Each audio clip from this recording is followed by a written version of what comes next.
मधु hospital bed पर लेटी हुई है। उसे एक बेटी पैदा हुई है। उसके बगल के कमरे में एक अमीर परिवार में भी बेटी पैदा हुई है।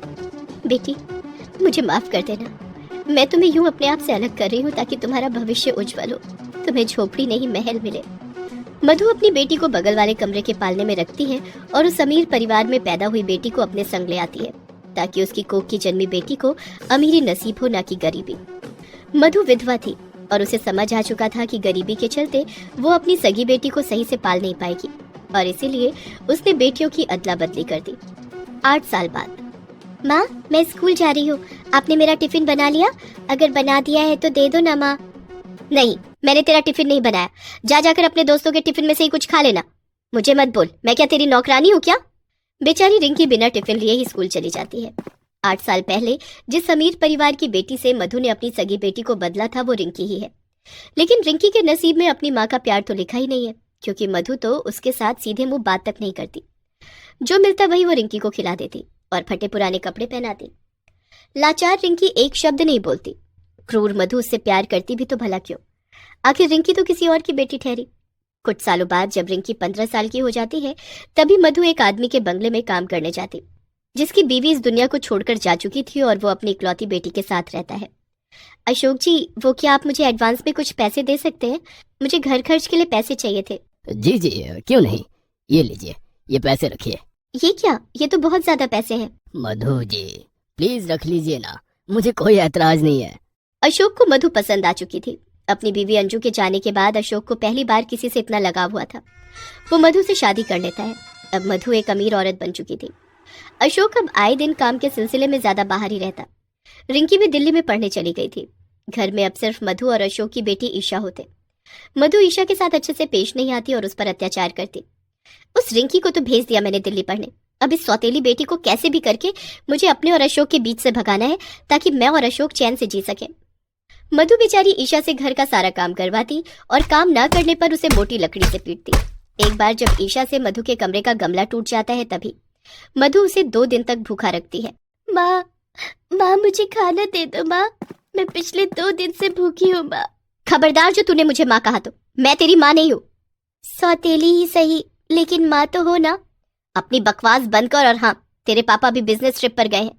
अगर तूने उनके आने के बाद मैं तुझ पर जो अत्याचार करती हूँ उसके बारे में बताया तो मैं तुझे उनसे हमेशा हमेशा के लिए अलग कर दूंगी, समझी तू? ठीक है माँ। ईशा अशोक और मधु के बीच में आती रहती, उन्हें ठीक से समय बिताने ही नहीं देती। और तो और अशोक जब फ्री होता तब ज्यादा ईशा के साथ ही समय बिताता, इसलिए मधु को ईशा से और भी ज्यादा नफरत होने लगती है। एक दिन जब मधु और अशोक दोनों बाहर डिनर पर जाने वाले होते हैं तभी ईशा भी आ जाती है। मधु को इस बात का गुस्सा आता है और वो अगले दिन ईशा को खूब मारती है। क्यों मना नहीं किया तूने? क्यों आई तू हम दोनों के बीच? मनहूस कहीं की? ले और ले। ईशा दर्द से कराहने लगती है। नहीं, मुझे मत मारो, मुझे दर्द हो रहा है माँ। मधु ईशा को इस हद तक मारती है कि वो कोमा में चली जाती है। हॉस्पिटल में। क्या हुआ मधु जी? ईशु ठीक तो है ना? नहीं अशोक जी, वो कोमा में जा चुकी है। देखिए अशोक जी, मधु जी, आप दोनों को खून देना होगा। आप दोनों में से जिसका खून ईशा के खून से मैच होगा हम उसका खून इस्तेमाल करेंगे। जब डॉक्टर मधु और अशोक का खून चेक करते हैं तभी उन्हें पता चलता है कि मधु और ईशा का खून एक जैसा ही है। और तो और ईशा और मधु का माँ बेटी का सगा रिश्ता है। क्या? इसका मतलब मैंने अपनी सगी बेटी को ही मारा पीटा? नहीं मेरी बच्ची। क्या? ऐसे कैसे हो सकता है? ये सब क्या है मधु? तुम कुछ कहोगी? मधु बिना कुछ कहे अपनी सगी बेटी ईशा के पास जाकर उसे गले लगा लेती है। 2 दिन बाद जब ईशा कोमा से बाहर आती है तभी मधु अपना सारा गुनाह कबूल कर लेती है कि कैसे उसने 15 साल पहले अशोक की बीवी के पालने से रिंकी को हटाकर अपनी बेटी ईशा को रखा था। ईशा और अशोक ये सब जानकर हैरान रह जाते हैं। इसका मतलब रिंकी मेरी सगी बेटी है और ईशा तुम्हारी? मधु फूट फूट कर रोती है और ईशा और अशोक से हाथ जोड़कर माफी मांगती है। मुझे माफ कर दो ईशा बेटी, मैंने तुम पर इतना अत्याचार किया। मैं तो तुम्हें सौतेली समझती रही, लेकिन मैंने अपने सगे खून के साथ ही ऐसा किया। अशोक जी, मैंने रिंकी को भी कभी प्यार नहीं दिया। मैंने दोनों बेटियों की आत्मा को बहुत ठेस पहुंचाई है। मुझे जीने का कोई हक नहीं है। मैं मरने जा रही हूँ। मधु जहर की बोतल से जहर पीने जाती है तभी वहां दिल्ली से अभी अभी आई रिंकी और ईशा उसे रोक लेते हैं। माँ। रिंकी और ईशा मधु के गले लगते हैं और उसे माफ कर देते हैं। अशोक भी मधु को माफ कर देता है और चारों एक साथ प्यार और स्नेह से रहने लगते हैं। एक समय की बात है, चित्रपुर राज्य में एक राजा अपनी रानी और पुत्री माला के साथ राज्य करता था। उसके राज्य में प्रजा बहुत सुखी थी। राजा और रानी खुशी खुशी जीवन व्यतीत कर रहे थे, पर अचानक रानी बीमार पड़ी और ज्यादातर अपने कक्ष में ही रहने लगी। रानी के कक्ष की छत पर चिड़िया का एक घोंसला था। अक्सर रानी चिड़िया के परिवार को देखती रहती थी।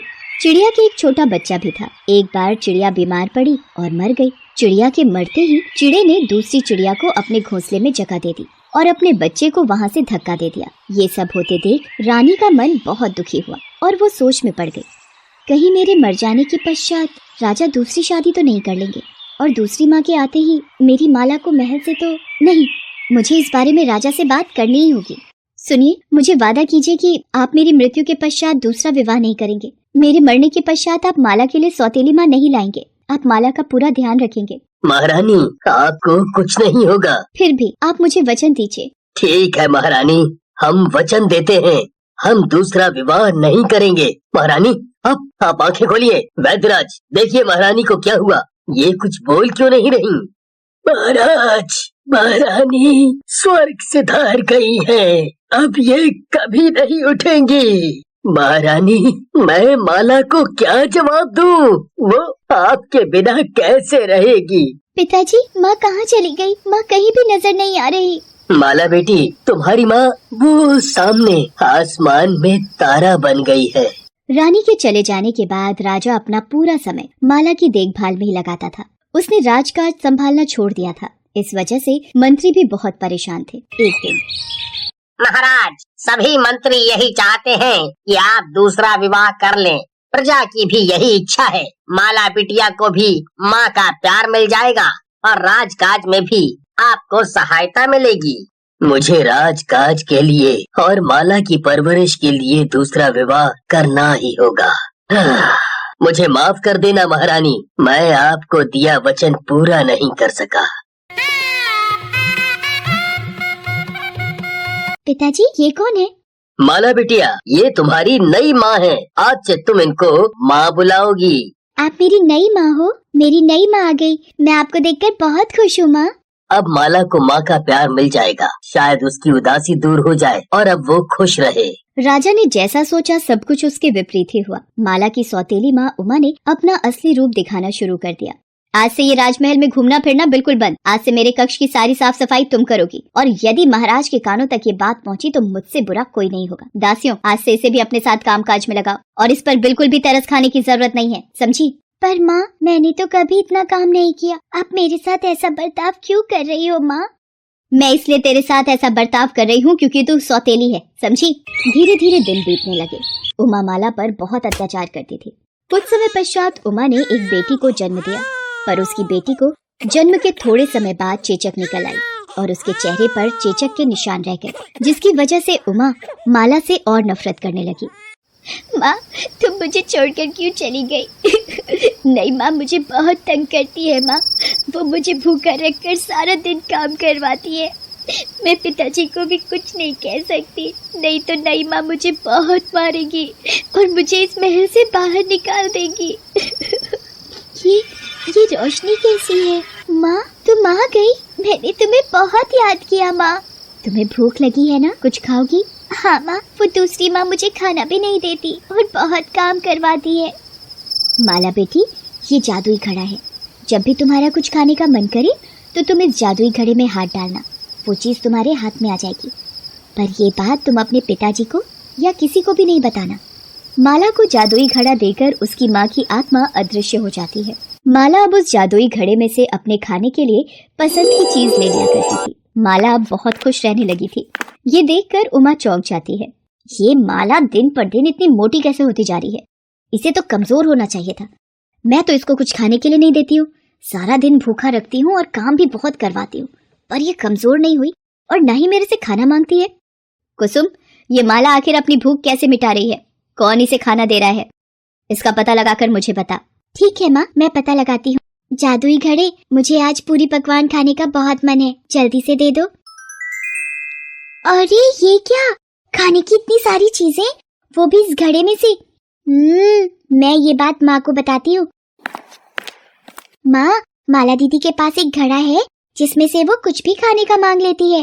अच्छा, तभी मैं सोचूं ये जादूगरनी कैसे इतनी मोटी होती जा रही है। अब बताती हूँ इसे। उमा माला से घड़ा छीनकर तोड़ देती है। बेचारी माला फिर से उदास हो जाती है। धीरे धीरे समय बीतने लगा। माला और कुसुम बड़ी हो गई थी। राजा को माला के विवाह की चिंता होने लगी। राजा ने सभी राज्यों में माला के लिए अच्छा वर ढूंढना शुरू कर दिया। एक दिन महारानी उमा, माला के लिए एक बहुत ही सुंदर वर मिल गया है, जो कि एक बहुत बड़े राज्य का राजकुमार है। ये तो बहुत अच्छी बात है।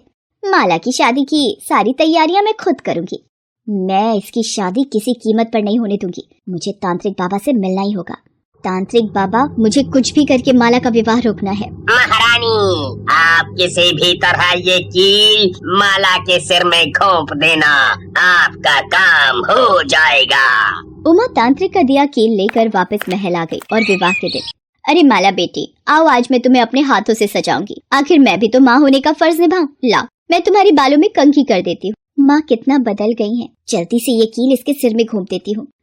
माँ, मेरे सिर में कुछ चुभा। माला ने एक चिड़िया का रूप ले लिया। ये देख उमा जोर जोर से हंसने लगी। अब बन दुल्हन, बड़ी आई मेरी बेटी की जगह लेने वाली। अब तू उम्र भर चिड़िया बनकर यही महलों में मंडराती रहना। अब तेरी जगह मेरी बेटी दुल्हन बनेगी। उमा ने माला की जगह कुसुम को दुल्हन का जोड़ा पहना दिया और चेहरे को घूंघट से ढक दिया। किसी को भी कुछ पता नहीं चला और माला की जगह कुसुम का विवाह राजकुमार से हो गया। विवाह के पश्चात जैसे ही राजकुमार अपने कमरे में गया, घूंघट उठाते ही वो चौंक गया और बोला, तुम कैसे? तुम माला नहीं हो, तुम तो उसकी छोटी बहन कुसुम हो। माला कहाँ है? तुम दुल्हन के रूप में क्या कर रही हो? मेरी शादी तो माला से हुई है। माला किसी के साथ भाग गई है। अपने परिवार की इज्जत बचाने के लिए ही मैंने आपसे विवाह किया। मेरे पास और कोई रास्ता नहीं था। अब जो बिन गया सो मोती। अब ये तुम्हारी पत्नी है, इसे स्वीकार करना ही तुम्हारा धर्म है पुत्र। दूसरी तरफ राजा माला के लिए उदास रहने लगा। उमा, हमारी माला ऐसी नहीं थी कि किसी के साथ भाग जाए। महाराज, मुझे तो विवाह के दिन पता चला, इसलिए ही मैंने कुसुम को इस विवाह के लिए तैयार किया। एक दिन महल के बगीचे में टहलते हुए राजा को वो चिड़िया दिखाई देती है। महल के बगीचे में ये इतनी सुंदर चिड़िया, पर ये तो कोई गीत गुनगुना रही है। हो जाती मैं पिता पराई, मिलना था ससुराल पिया, सिर पर उस दिन वार किया, बना दिया मुझको चिड़िया। ये कौन सा गीत गा रही है? ये समझ नहीं आ रहा। राजा रोजाना चिड़िया को देखता और उसको पकड़ने की कोशिश करता, पर चिड़िया उड़ जाती थी और गीत गाने लगती थी। कुछ दिन बाद, इस चिड़िया को पकड़ना मुश्किल है, कोई तरकीब लगानी होगी। इस डाली पर चिपचिपा गोंद लगा देता हूँ। हाँ, ये ठीक रहेगा। अरे, मैं उड़ क्यों नहीं पा रही हूँ? मेरे पंख चिपक गए हैं। अब समझूंगा आखिर तुम कौन सा गीत गाती हो। पर चिड़िया रानी, तुम तो बहुत गंदी हो रही हो। तुम पर तो सारी धूल मिट्टी लगी हुई है और ये गोंद भी तुम्हारे पंखों पर लग गया है। चलो, पहले मैं तुम्हें नहला देता हूँ, फिर तुम्हारा गीत सुनूंगा। अरे चिड़िया रानी, ये तुम्हारे सिर पर कील कैसा? तुम्हें इससे कितना दर्द हो रहा होगा। ये कील तुम्हारे सिर में किसने घोंप दिया? रुको, घबराओ नहीं, मैं इस कील को अभी निकाल देता हूँ, तुम्हें दर्द में आराम मिलेगा। राजा ने जैसे ही चिड़िया के सिर में से कील निकाला, वो माला के रूप में आ गई। माला, मेरी बेटी, तुम चिड़िया के रूप में? ये सब क्या है बेटी? तुम्हें ये चिड़िया का रूप कैसे मिला? अचानक चिड़िया को माला के रूप में देखकर उमा डर गई और माला राजा को सच्चाई बताए इससे पहले ही वो राजा के पैरों में गिरकर माफी मांगने लगी।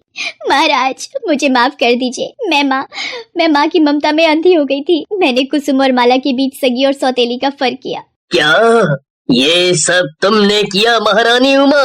हम तुम्हें इसी वक्त देश निकाला देते हैं। सैनिकों! नहीं महाराज, मुझे माफ कर दीजिए। मुझे देश निकाला मत दीजिए। पिताजी, चाहे माँ कैसी भी है, पर है तो मेरी माँ ही ना। और फिर इन्होंने जो कुछ भी किया मेरी बहन कुसुम के लिए ही किया। पिताजी, माँ को माफ कर दीजिए। देखा तुमने महारानी, मेरी माला कितने बड़े दिल की है। आज भी ये तुम्हारा ही पक्ष ले रही है। माला, मेरी बच्ची, मुझे माफ कर दे। माला सब कुछ भूलकर उमा की सारी गलतियाँ माफ कर देती है। कुछ समय पश्चात राजा एक उचित वर ढूंढकर माला का विवाह संपन्न कर देता है।